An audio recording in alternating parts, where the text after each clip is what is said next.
पण मी तुम्हाला नाटकातनं काढलं म्हणून तुम्ही दुसऱ्या आर्ट फॉर्म मध्ये शिरलातच, म्हणजे तुमचं आर्ट एक्सप्रेशन थांबलं नाही. आणि मग मग डायरेक्ट ऍड मध्ये शिरलात, म्हणजे कसं घडलं? मी झालं, लॉ संपला, बिझनेस मॅनेजमेंट संपलं, then I got into advertising. म्हणजे मला इच्छा होती की बाबा let's do something more creative. पण मी क्रिएटिव्ह म्हणून नाही जॉईन केली. I join advertising as a client servicing person.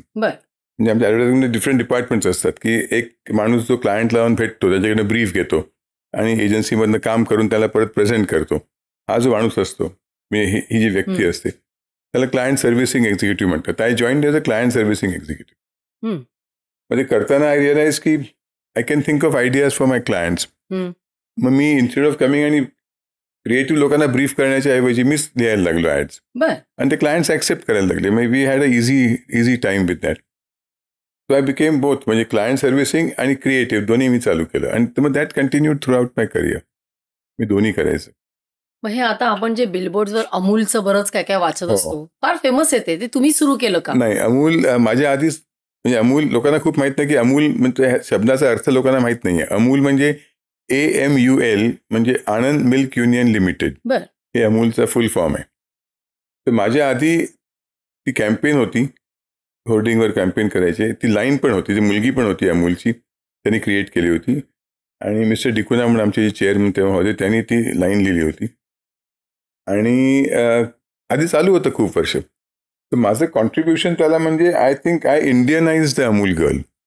कारण ते पूर्वी फक्त इंग्लिश लाईन्स असायच्या आणि ती मुलगी पण तशी एक पोल्का डॉटेड फ्रॉकमध्ये असायची. तर मी जेव्हा चालू केलं लिहायला, तेव्हा मी तिला नऊवारी साडीत आणलं, चनिया चोलीत आणलं, तिला बंगाली साडी घातली, तिला गुजराती काय काय केलं.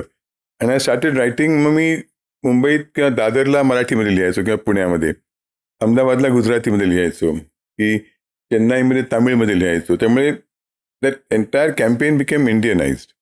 तर माझं contribution was not creating the Amul girl. My contribution was की तिला इंडियन करून जास्ती लोकांपर्यंत पोहोचवणं वॉज माय कॉन्ट्रीब्युशन. आणि ते मी 17 वर्ष केलं. मग काही तुम्हाला आठवतात का त्या कॅच लाईन्स ज्या तुम्ही स्वतः लिहिल्या आहेत? म्हणजे सगळ्यात मस्त लिहिलं होतं मी. खूप म्हणजे आठवत नाहीत पटकन, पण एक फेमस झाली होती. म्हणजे एक झहीर अब्बास म्हणून एक पाकिस्तानचा प्लेअर होता, बॅट्समन, स्टार बॅट्समन.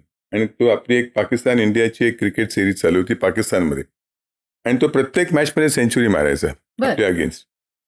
तर तेव्हा मी एक होर्डिंग केलं होतं की Zaheer Abbas and have some utterly butterly Amul, असं मी केलं होतं. आणि तेव्हा मग मला वाटतं कराचीमध्ये मॅच होती, आणि त्यात झहीर 14 रन काढून आउट झाला. मग आम्ही त्याच्यावर एक बॅनर लावला अमूलच्या ह्याच्यावरती की thank you Zaheer for listening to Amul and getting out. तसं आम्ही मजा करायचो आम्ही. पण अमूलचं जे काय आहे, किंवा पूर्वी होतं आणि आता पुढेही राहील, त्याचं श्रेय आमच्या काही माणसांना जात नाही. आम्ही म्हणजे क्रिएटिव्ह माणसं खूप मिळतात तुम्हाला.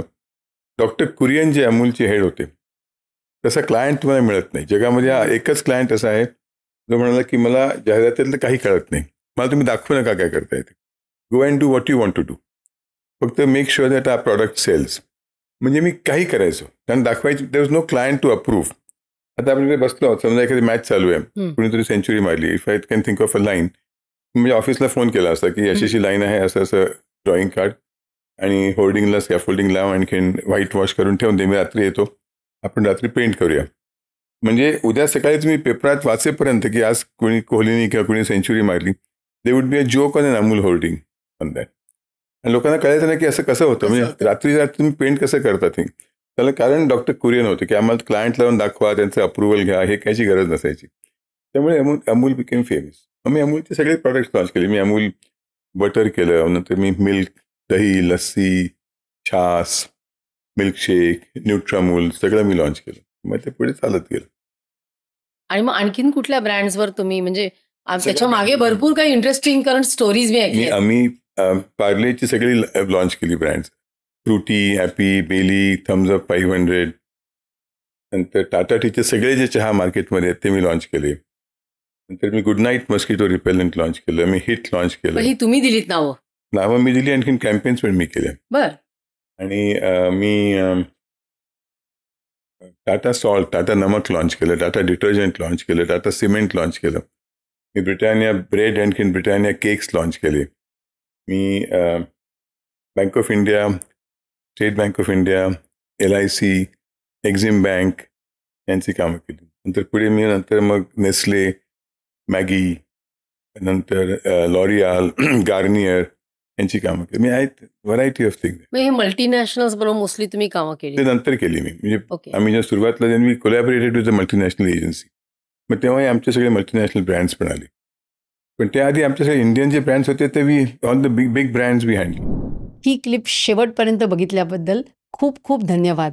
संपूर्ण एपिसोड बघण्यासाठी खाली दिलेल्या लिंकवर क्लिक करा आणि सर्व काही चॅनलला सबस्क्राईब करायला विसरू नका.